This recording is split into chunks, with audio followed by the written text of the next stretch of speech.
തൃശ്ശൂരിൽ ഞാൻ മനസ്സിലാക്കുന്നത് തൃശ്ശൂരിലെ എല്ലാവരും പൂരത്തിന് അനുകൂലമായിട്ട് നിൽക്കുന്ന ആൾക്കാരാണെന്നാണ്. പൂരം അലങ്കോലപ്പെടണം എന്ന് ആഗ്രഹിക്കുന്നവരാണ് തൃശ്ശൂരിലെ ന്യൂനപക്ഷ സ്നേഹികൾ എന്ന് എനിക്ക് അഭിപ്രായമില്ല. കോൺഗ്രസ്സുകാർക്ക് അങ്ങനെ അഭിപ്രായം ഉണ്ടെങ്കിൽ കോൺഗ്രസ്സുകാർ പറയണം. തൃശ്ശൂരിലെ ന്യൂനപക്ഷങ്ങൾ പൂരം കലക്കാൻ വേണ്ടിയിട്ട് ഇത്രയും കാലം കാത്തുനിരുന്നവരാണ്. ഇത്രയും കാലം അവർ ശ്രമിച്ച് നടന്നില്ല. ഇത്തവണ ഒരു പോലീസുകാരൻ വന്നിട്ട് പൂരം കലക്കിയപ്പോൾ തൃശ്ശൂരിലെ ന്യൂനപക്ഷങ്ങളൊക്കെ സന്തോഷിച്ചു.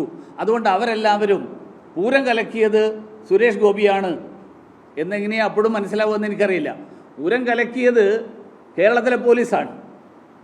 അങ്ങനെയാണെങ്കിൽ വോട്ട് കിട്ടേണ്ടിയിരുന്നത് സുനിൽകുമാറിനാണ്. പൂരം കലക്കിയതിൻ്റെ പേരിൽ കലക്കിയ ആളുകൾക്ക് ആണല്ലോ ന്യൂനപക്ഷങ്ങൾ വോട്ട് ചെയ്യേണ്ടത്. ഒന്ന്.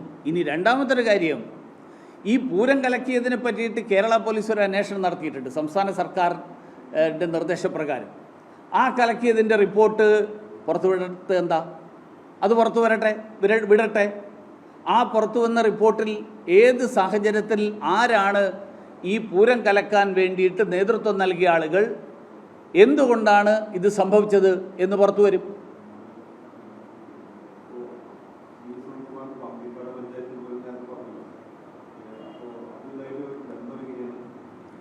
അല്ല, ഞാൻ പറഞ്ഞതെന്ന് വെച്ചാൽ ബന്ധം ഇത്രേ ഉള്ളൂ. വി.എസ്. സുനിൽകുമാറും അതുപോലെ കെ മുരളീധരനും അവർക്ക് ഈ നാട്ടിലെ ജനങ്ങൾക്ക് വിശ്വാസമില്ല. അവരെ ഈ നാട്ടിലെ ജനങ്ങൾക്ക് വിശ്വാസമില്ലാത്തതിന് ഭാരതീയ ജനതാ പാർട്ടിയെയും സുരേഷ് ഗോപിയും പഠിച്ചിട്ട് കാര്യമില്ല. അതിനു വേണ്ടിയിട്ട് പൂരം കലക്കിയത് കൊണ്ടാണ് സുരേഷ് ഗോപിയെ തൃശ്ശൂരിലെ ജനങ്ങൾ ജയിപ്പിച്ചത് എന്നുള്ള പുതിയ ആരോപണം, ആ ആരോപണമായിട്ട് വന്നിട്ട് കാര്യമില്ല എന്നാണ് ഞാൻ പറഞ്ഞത്.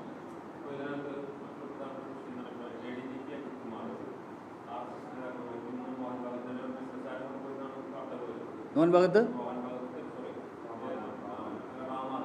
ആ കറക്റ്റ് അതെ.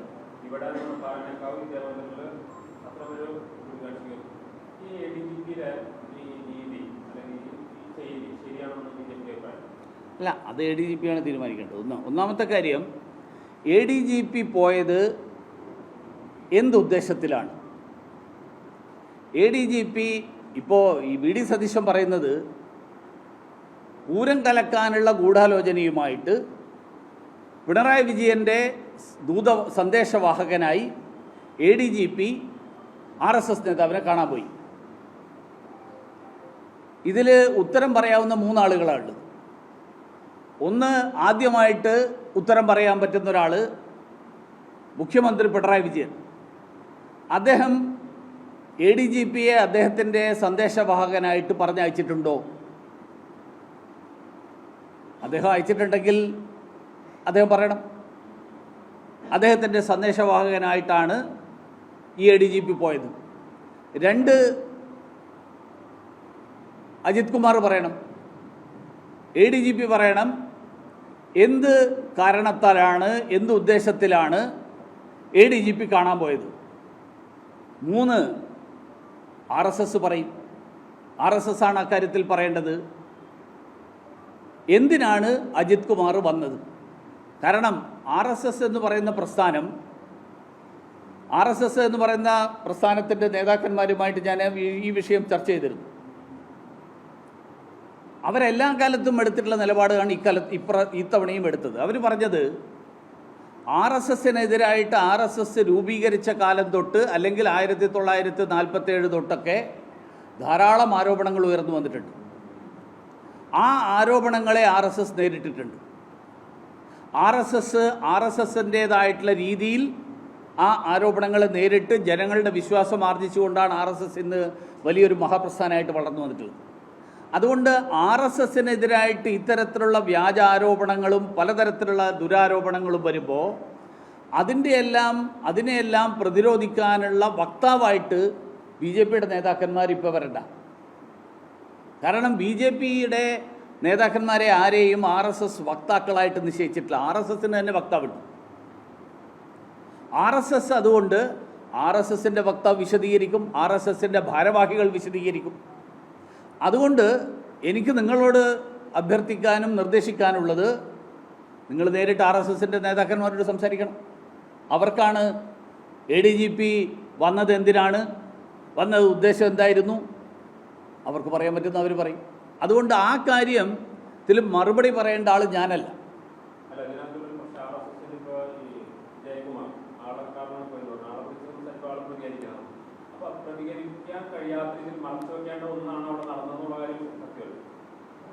അതാണ് ഞാൻ പറഞ്ഞത്. പ്രതികരിക്കാതിരുന്നത് മറച്ചു വെക്കാൻ വേണ്ടിയാണെന്ന് ഈ ജയകുമാർ പറഞ്ഞിട്ടുണ്ടോ?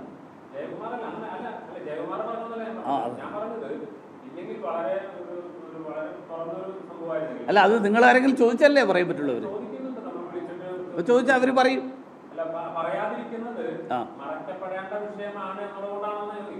അങ്ങനെയാവണമെന്നില്ല. അങ്ങനെയാണെന്ന് നിങ്ങളിതിൽ ധരിക്കുന്നു. അത് നിങ്ങൾ മനസ്സിലാക്കാൻ വേണ്ടിയിട്ട് ചോദ്യത്തിലുള്ള തകരാറായിരിക്കും. എനിക്കറിയില്ല. RSS എപ്പോഴും പറഞ്ഞിട്ടില്ല. RSSന് ഈ കാര്യങ്ങളിൽ എല്ലാ കാര്യങ്ങളിലും പ്രതികരിക്കാൻ വേണ്ടിയിട്ടാണല്ലോ അവർ വക്താവിനെ വെച്ചിട്ടുള്ളത്.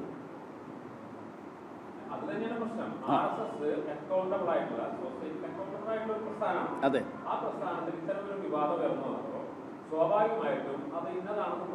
അല്ല, അതിന് എന്തുകൊണ്ടാണത് പറയാത്തത് എന്ന് നിങ്ങൾ പറയുന്നില്ല. എനിക്കങ്ങനെ ബോധ്യമില്ല.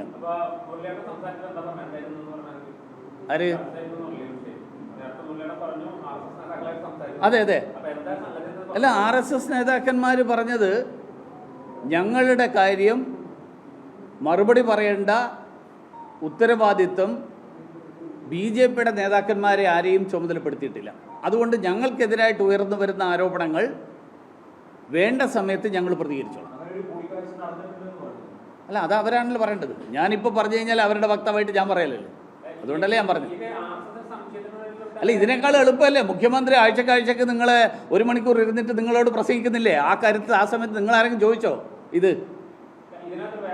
അല്ല, ഞാൻ കേരളത്തിലെ മാധ്യമ പ്രവർത്തകർ, മുഖ്യമന്ത്രി ഇടയ്ക്കിടയ്ക്ക് വൈകുന്നേരം 6 മണി മുതൽ 7 മണി വരെ ഒരു പ്രസംഗമുണ്ട്.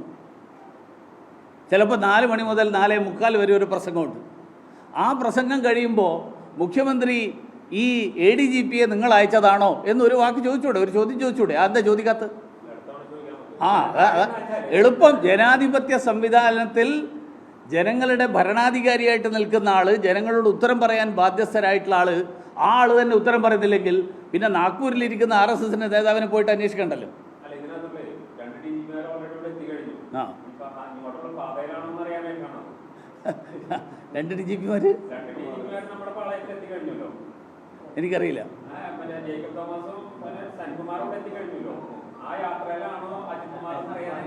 അതൊക്കെ RSS പറയാൻ പറ്റുള്ളൂ, എനിക്ക് പറയാൻ പറ്റില്ല.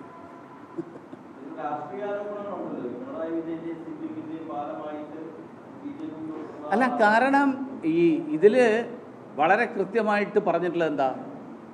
VD സതീശൻ അദ്ദേഹം പ്രതിപക്ഷ നേതാവായപ്പോൾ തന്നെ അന്ന് തന്നെ പറഞ്ഞൊരു കാര്യമുണ്ട്, നിങ്ങളത് മനസ്സിലാക്കേണ്ടത്. ഞാൻ പ്രതിപക്ഷ നേതാവ് എന്നുള്ള നിലയിൽ എൻ്റെ പ്രതിപക്ഷ നേതൃസ്ഥാനം ഇനി സഹകരണാത്മക പ്രതിപക്ഷമായിരിക്കും. ഇതേത് പശ്ചാത്തലത്തിലാണ് പറഞ്ഞത് നിങ്ങൾക്ക് ഓർമ്മയുണ്ടോ? 2021 തെരഞ്ഞെടുപ്പിൽ രമേശ് ചെന്നിത്തലയുടെ നേതൃത്വത്തിൽ സ്പ്രിംഗ്ലർ വിവാദം ഉൾപ്പെടെയുള്ള നിരവധി വിഷയങ്ങൾ, ആ വിഷയങ്ങൾ ഉന്നയിച്ച് രമേശ് ചെന്നിത്തല CPMനും പിണറായി വിജയനും എതിരായിട്ട് വലിയൊരു ഫൈറ്റ് നടത്താൻ അദ്ദേഹം ശ്രമിച്ചു. അത് കഴിഞ്ഞിട്ട് കോൺഗ്രസ് തെരഞ്ഞെടുപ്പിൽ പരാജയപ്പെട്ടു. അത് കഴിഞ്ഞപ്പോൾ VD സതീശൻ പുതിയ പ്രതിപക്ഷ നേതാവായി. അപ്പോൾ VD സതീശൻ പറഞ്ഞതിൻ്റെ അർത്ഥം ഞാൻ രമേശ് ചെന്നിത്തലയെ പോലെ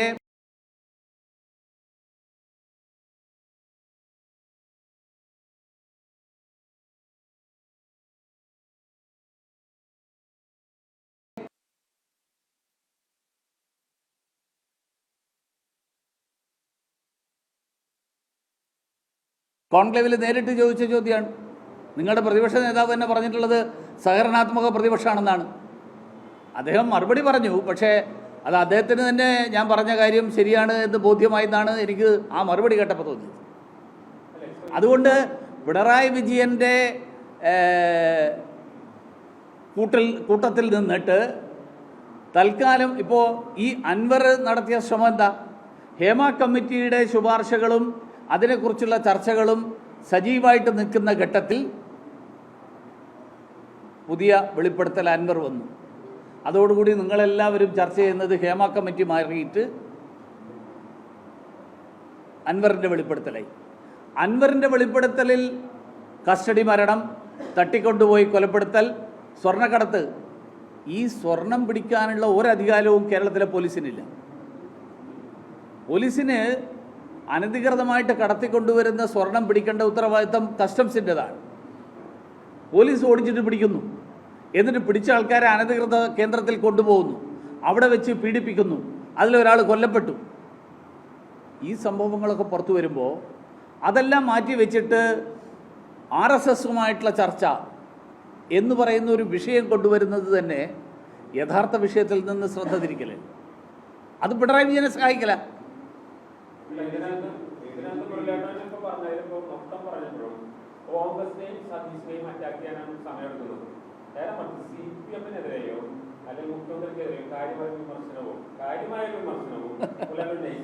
ഞാൻ ചോദിക്കട്ടെ,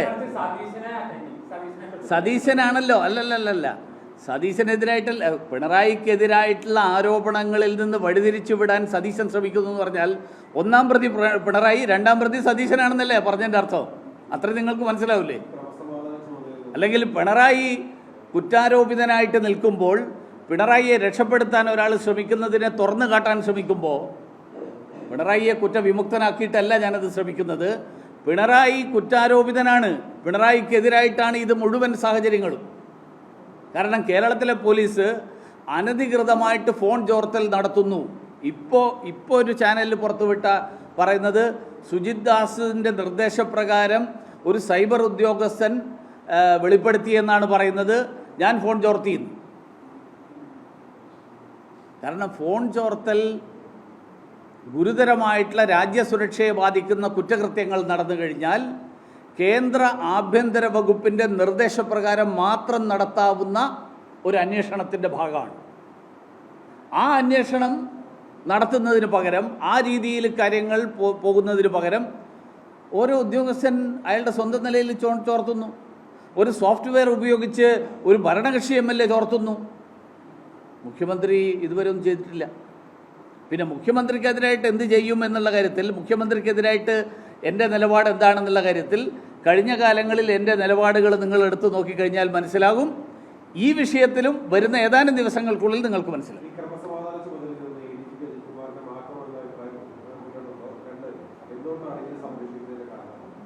തീർച്ചയായിട്ടും പിണറായി വിജയൻ്റെയും, അതായത് സ്പ്രിംഗ്ലർ ഇടപാടിലും സ്വർണ്ണക്കടത്ത് കേസിലും ശിവശങ്കരൻ എന്തായിരുന്നു റോള്? മുഖ്യമന്ത്രിയും മുഖ്യമന്ത്രിയുടെ കുടുംബവുമായും അവർ നടത്തുന്ന എല്ലാ അവിഹിത ഇടപാടുകളും, ആ ഇടപാടുകൾക്ക് ഒത്താശ ചെയ്തു കൊടുത്ത ആളായിരുന്നു ശിവശങ്കരൻ. MR അജിത് കുമാർ എന്ന് പറയുന്ന ADGP അതേപോലെ തന്നെയുള്ള ഒരു റോളാണ് ഇന്ന് നിർവഹിച്ചു കൊണ്ടിരിക്കുന്നത് എന്നുള്ള കാര്യത്തിൽ എനിക്ക് യാതൊരു സംശയമില്ല.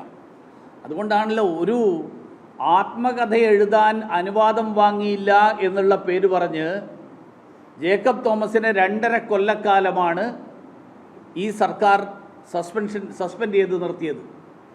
ഇത്ര ഗുരുതരമായിട്ടുള്ള കുറ്റകൃത്യങ്ങൾ നടത്തി എന്ന് പറഞ്ഞിട്ട് അയാളെ ഒരു വിശദീകരണ നോട്ടീസ് പോലും കൊടുക്കാൻ തയ്യാറില്ല. അയാളെ ആ സ്ഥാനത്തുനിന്ന് പോലും മാറ്റാൻ തയ്യാറില്ല സർക്കാർ. അതിനർത്ഥം പിണറായി വിജയൻ്റെ സംവിധാനങ്ങളിൽ, ആ സംവിധാനങ്ങളിൽ എന്താണോ നേരത്തെ ശിവശങ്കരൻ ചെയ്തിരുന്നത് അതും അതിനപ്പുറത്തുള്ള കാര്യങ്ങളും ചെയ്യുന്ന ഒരാളാണ് ഇപ്പോൾ MR അജിത് കുമാർ.